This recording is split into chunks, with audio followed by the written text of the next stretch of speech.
यहाँ एक शहर में एक बदनाम अपराधी गैंग है। उनके सरगना का नाम माइकल है, जो खुद को ब्लैक रॉबिन हुड कहता है, लेकिन वह ड्रग्स बेचता है, फिरौती के लिए लोगों का अपहरण करता है और वेश्यावृत्ति का धंधा चलाता है। कोई भी बुरा काम ऐसा नहीं है जो उसने ना किया हो। कई अमीर और ऊंची जाति के लोग उसकी वजह से नुकसान उठा चुके हैं। असल में माइकल को बहुत पहले जेल में होना चाहिए था, लेकिन उसके पास एक शाही राजकुमारी की कुछ आपत्तिजनक तस्वीरें हैं। अगर ये तस्वीरें बाहर आ जाएं तो शाही परिवार की बहुत बदनामी होगी।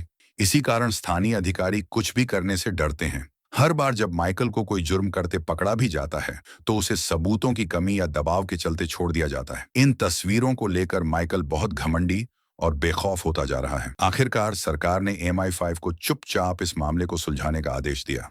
गुप्त जांच के बाद यह शक पक्का हुआ कि माइकल ने वो तस्वीरें लॉर्ड्स बैंक के लॉकर में छिपा रखी हैं। इस गुप्त मिशन की पूरी जिम्मेदारी एक सूट पहने आदमी टिम को दी गई। उसे किसी भी तरह से वो तस्वीरें वापस लानी थी, लेकिन इस काम में A5 MI5 का नाम नहीं आना चाहिए। फिर उसी विभाग की एक एजेंट इंग्रेड ने मिशन की पहली चाल चली। उसने हनी ट्रैप प्रेम जाल का इस्तेमाल करके खुद को माइकल के परिवार में घुसा दिया और माइकल के भाई हकी तक पहुंच बनाई। इंग्रेड की यह घुसपैठ MI6 के लिए अहम जानकारी ला सकती थी। दूसरी ओर टिम ने कस्टम विभाग में अपने पद का इस्तेमाल करके अपने पुराने प्रेमी मार्टिन को ड्रग रखने के झूठे केस में फंसा दिया। ऐसा उसने इसलिए किया क्योंकि मार्टिन एक ऐसे गिरोह को जानता था जो चोरी डकैती में माहिर था। टिम चाहता था कि मार्टिन ने टेरी से कहा कि अगर वह उसके लिए मुखबिर बन जाए तो वह उसे उन लोगों से मिलवाएगी जो बैंक लॉकर से तस्वीरें चुरा सकते हैं। जब काम पूरा हो जाएगा तो बाकी जो भी चीजें मिलेंगी वे चोरों की होंगी। वे जैसा चाहें उनसे निपट सकते हैं, लेकिन पूरी योजना गुप्त रहनी चाहिए। जो भी अंजाम होंगे उनकी जिम्मेदारी भी उन्हीं की होगी। चोरी की टीम का मुखिया टेरी है। वह पहले लंदन की गलियों में बदनाम गुंडा था, लेकिन शादी के बाद उसने सुधरने का फैसला किया। वह अब एक पुरानी कारों की दुकान चलाता है और उसने एक युवा जोड़े को भी काम पर रखा है जो जल्द ही शादी करने वाले हैं। टेरी को लगा था कि वह अब शांति से परिवार पाल सकेगा, लेकिन हाल के वर्षों में नई इलेक्ट्रिक गाड़ियों की वजह से कारों की कीमतों में होड़ मच गई, जिससे उसका धंधा बुरी तरह गिर गया। वह कर्ज में डूब गया और हर कुछ दिन में सूदखोर लोग दुकान पर पैसे मांगने आने लगे। इसी बीच मार्टिन, जो टेरी की बचपन की दोस्त और पूर्व प्रेमिका थी, उससे मिलने आई। उसने सीधे कहा कि उसके पास जल्दी अमीर बनने का तरीका है। मार्टिन को अपने बॉयफ्रेंड से पता चला कि पास से गुजरने वाली मेट्रो लाइन लॉयड्स बैंक के अलार्म सिस्टम को प्रभावित करती है। बैंक अब इस सिस्टम को बदलने के लिए 1 हफ्ते तक काम करेगा। इस दौरान अलार्म काम नहीं करेगा। मार्टिन ने खुलकर बताया कि वह बैंक लूटना चाहती है, खासकर तहखाने में रखे प्राइवेट लॉकरों को। उन लॉकरों में सोना, चांदी और हीरे जवाहरात जैसी चीजें रखी हैं जो अवैध हैं या काले धन का हिस्सा हो सकती हैं। उनके मालिक शायद चोरी की रिपोर्ट भी ना करें। यह मौका एक बार जिंदगी में ही आता है, लेकिन इतना बड़ा काम अकेले नहीं हो सकता था। मार्टिन को टेरी और उसके भरोसेमंद दोस्तों की जरूरत थी। टेरी के लिए यह बहुत लुभावना मौका था, लेकिन जोखिम भी बहुत बड़ा था। उसे सोचने के लिए थोड़ा समय चाहिए था। वह बार से उठकर चला गया। जैसे ही टेरी गया, मार्टिन ने बार में बैठे सूट वाले टिम से बात की कि टेरी इस काम के लिए राजी होगा या नहीं। उसी वक्त टेरी बार में वापस आ गया और उसने मार्टिन को टिम के साथ धीरे धीरे बातें करते देख लिया। फिर वह चुपचाप वहां से निकल गया। टेरी को यह सब उतना सीधा नहीं लगा जितना पहले सोचा था, लेकिन उसे मार्टिन पर भरोसा था कि वह उसे धोखा नहीं देगी। टेरी ने बैंक लूट की योजना अपने 2 करीबी दोस्तों को बताई और उन्हें इस मिशन में शामिल होने के लिए मना भी लिया। एक था डेव, जो एडल्ट फिल्म एक्टर था, और दूसरा था केविन, जो एक फोटोग्राफर था। अगले दिन वे चारों गैरेज में काम करने वाले लड़के एडी की शादी में मिले। उन्होंने एडी और लिली को शादी की बधाई दी और चोरी की योजना पर गुप्त रूप से चर्चा की। मार्टिन ने पहले ही लॉयड्स बैंक में एक लॉकर खुलवा लिया था। मार्टिन ने टेरी को लॉकर दिखाने का बहाना बनाया ताकि उसे बैंक के तहखाने तक ले जाकर वहां की स्थिति दिखा सके। इस बीच डेव और केविन बैंक के बाहर पर्यटकों का नाटक करते हुए बैंक की बाहर की कई तस्वीरें लेने लगे। उसी समय डेव ने वहां लू वोगल को देखा, एक पुराना बॉस जिसके साथ वह पहले काम कर चुका था। लू वोगल इस कहानी में आगे चलकर एक अहम किरदार बनता है। लू वोगल का भी लॉयड्स बैंक में एक लॉकर था, लेकिन वह डेव को पहचान नहीं पाया, जबकि डेव ने उसे अभिवादन भी किया। इसके बाद चारों ने अब तक मिली जानकारी के आधार पर अगला कदम तय करना शुरू किया। बैंक के बगल में एक फ्राइड चिकन की दुकान थी और उसके बगल में एक लेदर गुड्स, चमड़े के सामान की दुकान थी जो बिकने वाली थी। उस दुकान के बेसमेंट का पिछला दरवाजा इमारत के अंडरग्राउंड पार्किंग से जुड़ता था। उन्होंने योजना बनाई कि लेदर की दुकान के बेसमेंट से एक सुरंग खोदकर सीधे बैंक के तहखाने तक पहुंच बनाई जाए। वहां से गहने और कीमती सामान लेकर वे उसी बेसमेंट के पिछले दरवाजे से गाड़ी में बैठकर भाग जाएंगे। अब उन्हें एक ऐसे आदमी की जरूरत थी जिसे मशीन और निर्माण कार्य की जानकारी हो। टेरी ने अपने दोस्त बैम्बोस को इसके लिए मनाया, जो सुरंग खोदने का काम संभालेगा। आखिर में उन्होंने एक चालाक ठग को भी शामिल किया, जिसे सब कर्नल के नाम से जानते थे। वह हमेशा एक सज्जन की तरह कपड़े पहनता, शुद्ध अंग्रेजी बोलता और शालीन व्यवहार करता था। उसे देखकर कोई नहीं कह सकता था कि वह अपराधी है। वह मुश्किल समय में योजना संभाल सकता था। अब टेरी की टीम पूरी हो चुकी थी। काम शुरू करने से पहले टेरी ने अपनी पत्नी को एक रेस्टोरेंट में कैंडल लाइट डिनर पर बुलाया। असल में वह उसे बताना चाहता था कि उसे कुछ समय के लिए परिवार से दूर रहना पड़ेगा। उसने पत्नी विनी से कहा कि वह ज्यादा सवाल न पूछे, क्योंकि वह अपने परिवार से झूठ नहीं बोलना चाहता। उसने सिर्फ इतना कहा कि वह अभी कुछ कमाने के लिए जा रहा है ताकि कर्ज चुका सके। उसने विनी से कहा कि वह उनकी दोनों बेटियों को कुछ समय के लिए रिश्तेदारों के यहाँ भेज दे और बस उसके सुरक्षित लौटने का इंतजार करे। अगले दिन 6 लोगों की टीम ने अपना काम शुरू किया। कर्नल ने लेदर की दुकान किराए पर ली और किसी भी आपात स्थिति से निपटने की जिम्मेदारी ली। दुकान की मरम्मत के बहाने उसने सरकारी दफ्तर से इमारत का नक्शा भी ले लिया और जरूरी औजारों की व्यवस्था की।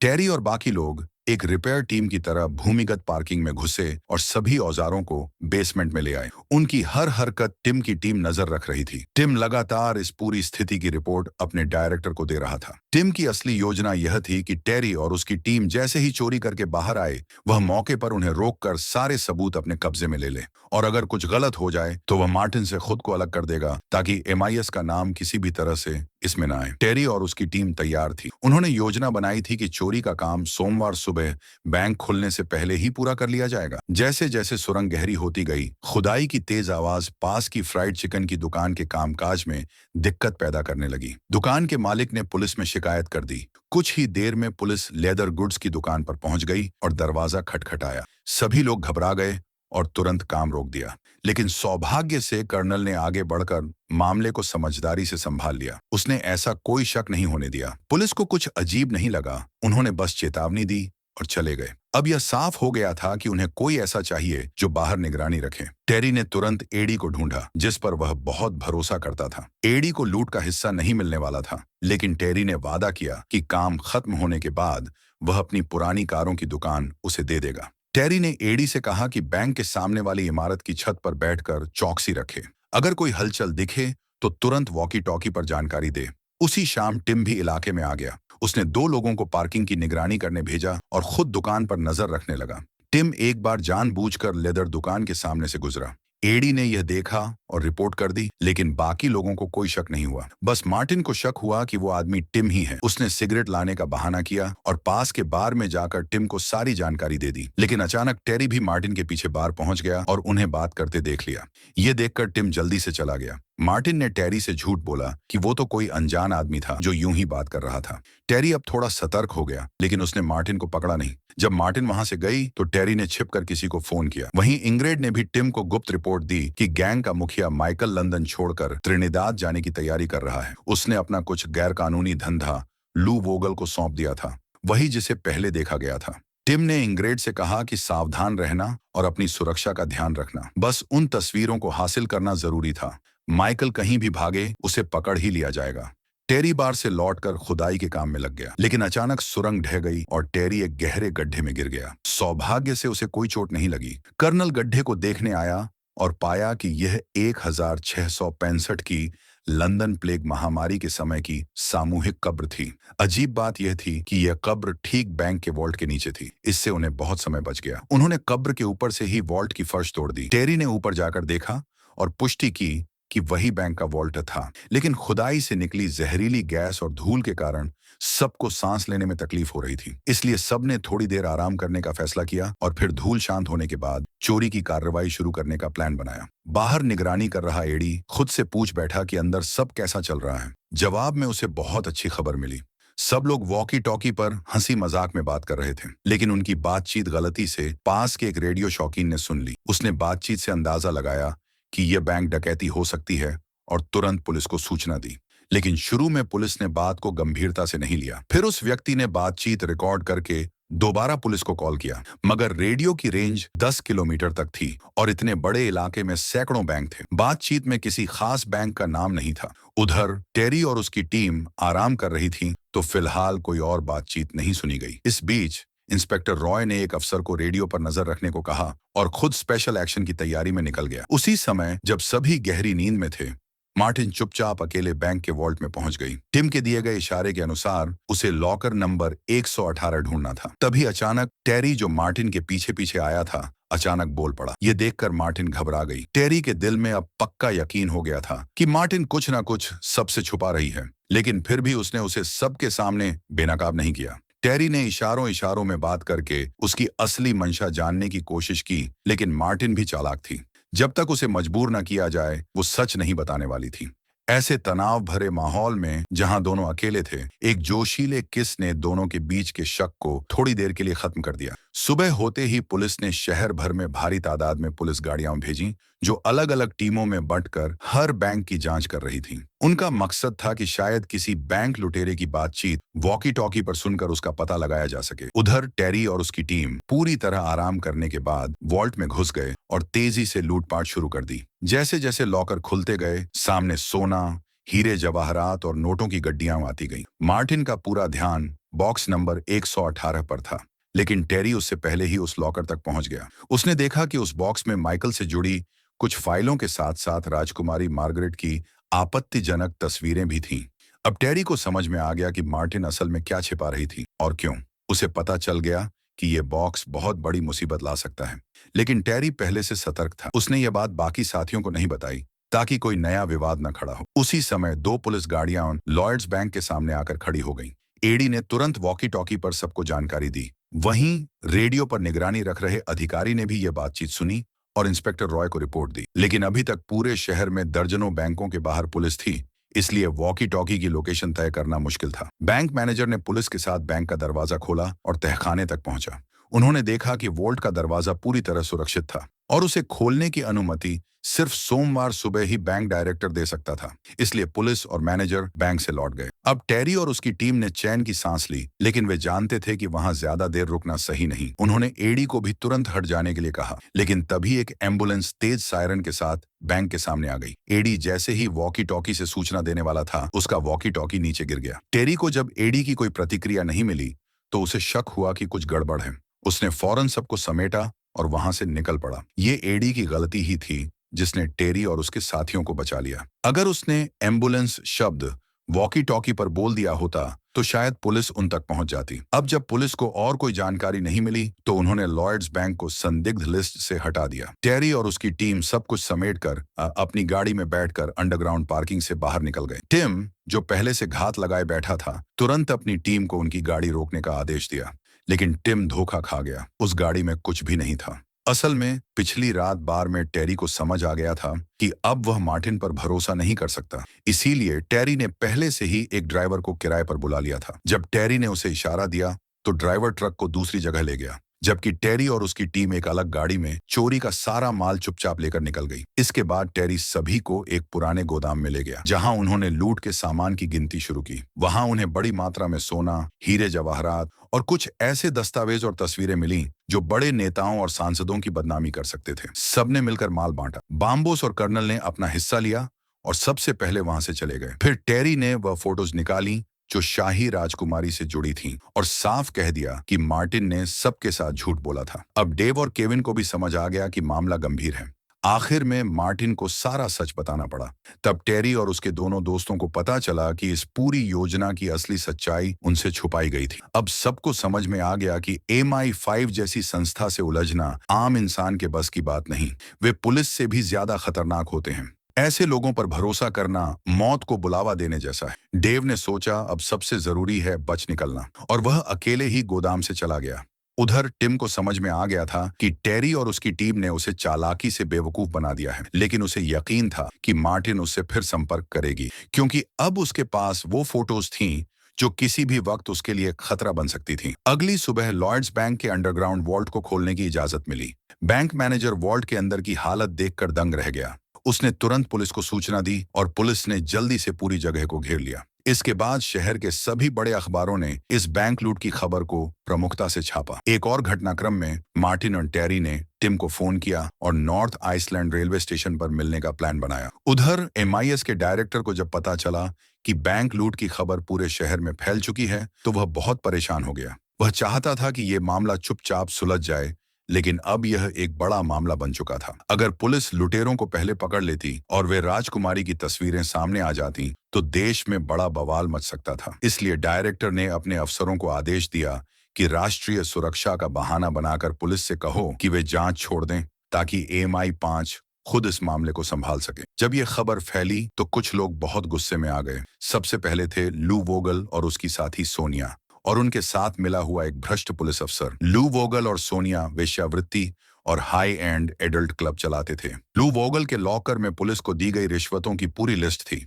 सोनिया के लॉकर में कई सांसदों और अफसरों की आपत्तिजनक तस्वीरें थीं। अगर ये सब बाहर आ जाता तो सबका करियर और इज्जत खत्म हो जाती। लू वोगल ने यह खबर तुरंत माइकल को भी दी, जो उस समय विदेश में छिपा हुआ था। जब माइकल को यह सब पता चला तो वह बहुत घबरा गया। राजकुमारी की आपत्तिजनक तस्वीरें माइकल के लिए एक सुरक्षा कवच जैसी थीं, जिससे वह बिना किसी डर के काम कर सकता था। अगर सरकार को ये तस्वीरें मिल जाती तो शायद उसे मरने के बाद भी दफनाने की जगह न मिलती। लेकिन लू वोगल, जो माइकल का अच्छा जानकार था, ने वादा किया कि वह राजकुमारी की तस्वीरें वापस लाने में मदद करेगा। हालांकि लू वोगल को अपनी चीजों की चिंता ज्यादा थी।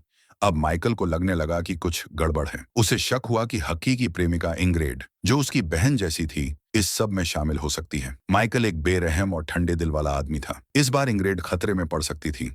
इधर एक और घटना में टेरी तय समय पर ट्रेन स्टेशन पर टिम से मिला।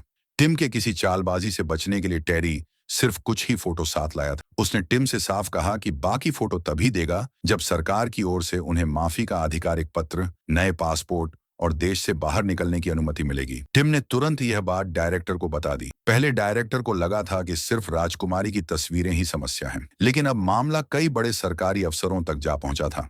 यहां तक कि खुद डायरेक्टर का नाम भी सामने आने वाला था। अब डायरेक्टर अकेले फैसला नहीं कर सकता था, इसलिए उसने संसद से D notice, defence advisory notice, जारी करने की मांग की, जिससे मीडिया को इस मामले पर रिपोर्टिंग से रोका जा सके। उधर लू वोगल भ्रष्ट पुलिस अधिकारी के साथ बैठकर उपाय सोच रहा था। तभी उसे याद आया कि कुछ दिन पहले बैंक के सामने एक जोकर जैसे दिखने वाला एक एडल्ट फिल्म अभिनेता बार बार फोटो खींच रहा था। अब उसे शक होने लगा कि शायद वह भी इसमें शामिल था। फिर लू वोगल ने 2 भ्रष्ट पुलिस वालों को आदेश दिया कि डेव को, जो भागने की तैयारी में था, पकड़ कर ले आएं। डेव को पकड़ने के बाद उसे बहुत बेरहमी से पीटा गया। अंत में डेव ने सब कुछ कबूल कर लिया। अब उन पुलिस वालों ने डेव से मिली जानकारी से बाकी लोगों की तलाश शुरू कर दी। जब वे मार्टिन के घर पहुंचे तो MI5 के लोगों ने उन्हें वहां से भगा दिया। आखिरकार वे टेरी के गैराज में एडी को ढूंढ पाए और उसे किडनैप कर लिया।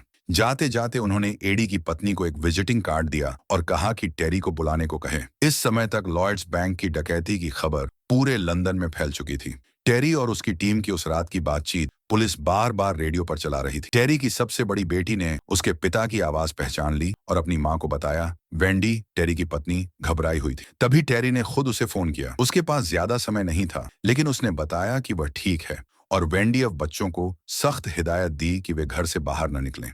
इसके बाद टेरी ने गैराज में फोन किया। वहां लिली रोते हुए बोली कि एडी को किडनैप कर लिया गया है और जो नंबर पुलिस वाले छोड़ गए थे वो उसने टेरी को बता दिया। टेरी ने उस नंबर पर कॉल किया। फोन पर सीधे लू वोगल ने बात। उसने टेरी को धमकी दी कि अगर वह लेजर, रिश्वत का हिसाब किताब और राजकुमारी की आपत्तिजनक तस्वीरें नहीं देता तो एडी की जान चली जाएगी। टेरी के लिए ये तस्वीरें ही उनकी आजादी की आखिरी उम्मीद थी। उन्हें वह किसी कीमत पर नहीं दे सकता था, लेकिन उन्हें वो लेजर याद ही नहीं था जिसकी बात लू वोगल कर रहा था। इसलिए टेरी ने फोन पर साफ इनकार कर दिया कि उनके पास ऐसा कुछ नहीं है। टेरी के सख्त रवैये को देखकर लू वोगल ने अपने आदमी को आदेश दिया कि डेव को गोली मार दी जाए। ये देखकर एडी डर के मारे रो पड़ा और उम्मीद करने लगा कि टेरी उसे जरूर बचाएगा। फिर लू वोगल ने टेरी को 1 घंटा दिया।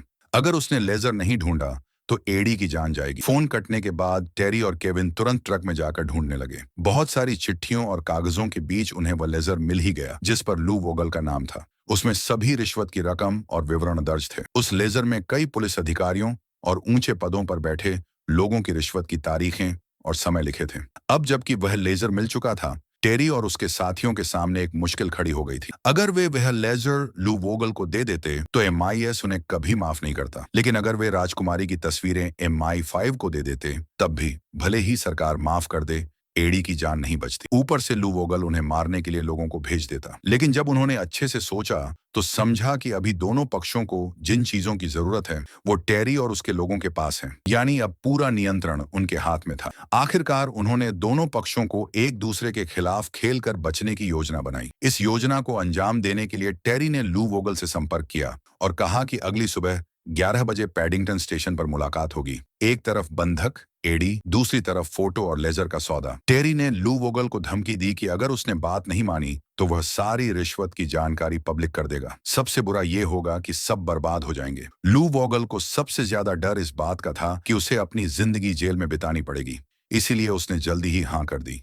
इधर डकैती के बाद जो दो लोग पहले चले गए थे, बम्बोस और कर्नल, उन्हें अज्ञात लोगों ने मार डाला। एक और घटना में टेरी पासपोर्ट के लिए अपनी, केविन और मार्टिन की फोटो लेकर दोबारा टिम से मिला। टिम ने बताया कि लॉर्ड माउंटबेटन खुद इस मामले को संभालने को तैयार हैं। टेरी ने शर्त रखी कि सौदा अगली सुबह 11 बजे पैडिंगटन स्टेशन पर ही होगा। उधर माइकल को अब पता चल गया था कि इंग्रेड असल में MI5 की जासूस थी। आखिरकार निर्दयी माइकल ने इंग्रेड को एक फार्म हाउस में ले जाकर बेरहमी से मार डाला। अगली सुबह टेरी और उसके साथी आगे की तैयारी करने लगे। बदलाव से पहले उन्होंने अखबारों में उस पुलिस अधिकारी का नाम ढूंढा जो बैंक डकैती के केस की जांच कर रहा था। फिर उस नाम की तुलना लू वोगल की रिश्वत की लिस्ट से की।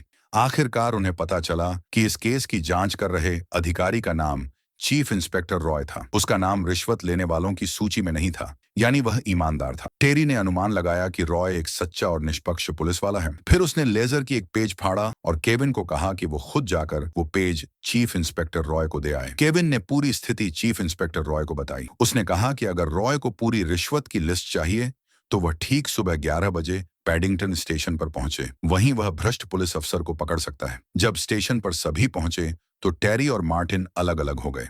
असल में टिम पहले ही स्टेशन पर आ चुका था, लेकिन टेरी से मिलने लॉर्ड माउंटबेटन आए थे। टिम ने यह पक्का किया कि सौदा बिना किसी परेशानी के पूरा हो और साथ ही मार्टिन से थोड़ी बातचीत भी की। इसी बीच टेरी अकेले तय किए गए स्थान पर पहुंच गया और इंतजार करने लगा। तभी लू वोगल और भ्रष्ट पुलिस अफसर एडी को लेकर वहां आए, लेकिन जैसे ही वे टेरी के पास आने लगे, उन भ्रष्ट अफसरों ने स्टेशन पर MI6 के 2 एजेंटों को देख लिया जो एक दिन पहले मार्टिन के घर आए थे, और वे डरकर पिछले गेट की तरफ भाग गए। टेरी ने देखा कि एडी को फिर से ले जाया जा रहा है। वह घबरा गया। सौभाग्य से ठीक समय पर लॉर्ड माउंटबेटन वहां आ पहुंचे और दोनों पक्षों ने जल्दी से सौदा पूरा कर लिया। टेरी तुरंत पीछे के रास्ते से उनका पीछा करने लगा। उसने लू वोगल को पकड़कर जमकर पीटा। तभी दूसरा भ्रष्ट अफसर बंदूक निकालकर टेरी को मारने वाला था, लेकिन टेरी ने उसे भी काबू कर लिया और एडी को बचा लिया। इसी वक्त चीफ इंस्पेक्टर रॉय अपनी टीम के साथ वहां पहुंच गया और सभी अपराधियों को पकड़ लिया। आमतौर पर टेरी और उसके साथियों को भी कानून के तहत सजा मिलती,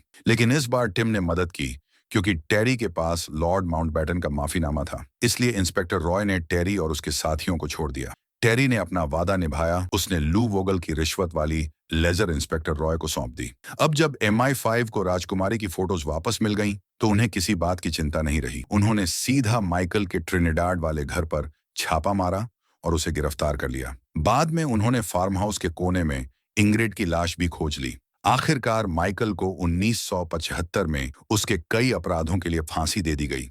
आज की कहानी यहीं खत्म होती है। इस फिल्म के बारे में आप क्या सोचते हैं? नीचे कमेंट में बताएं।